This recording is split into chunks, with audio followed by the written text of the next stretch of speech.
onları fərqləndirir, onlardan istifadə edir. Rəqəmsal savadlılıq idi bu. Ay sağ ol. Hansında deyirdi ki, informasiyanı axtarmağın, toplamağın yollarını bilirdi. İnformasiya savadlılığıdır bu. Hansında deyirdi ki, Azərbaycançılığı təbliğ eləyirdi, dövlət rəmzlərimizi tanıyırdı, onlara hörmətlə yanaşırdı. Bu milli iradəyə hörmət deyildi. Milli kimliyin dərki, milli iftixar. Milli kimliyin dərsi. Aha.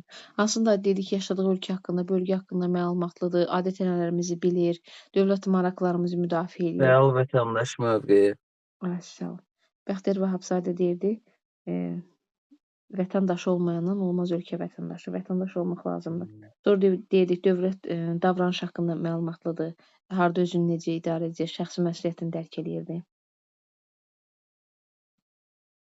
Bu davranış qaydaları deyil, yoxsa mədəni davranış. Şəxsi və sosial. Şəxsi və sosial. Məsuliyyət. Ay sağ ol. Hansında dedi, insan hüquqları haqqında məlumatlıdır, öz hüquqlarını bilir, digərlərinin hüquqlarını müdafiə eləyir, onların hüquqlarını, azadlıqlarını bilirdi. İnsan hüquqları və azadlıqları haqqında məlumat deyildi bu. Hüquqlarına hörmət. Hörmət, hə. Hansında dedim, birgə yaşayışı qəbul edir, ayrı seçki ilə yor vermir, digər ölkələrin mədəniyyəti haqqında məlumatlı idi. Etnik mozaikada mədəni müxtəliflik. Mədəni müxtəlifliyə hörmət. Aha. Çox sağ ol.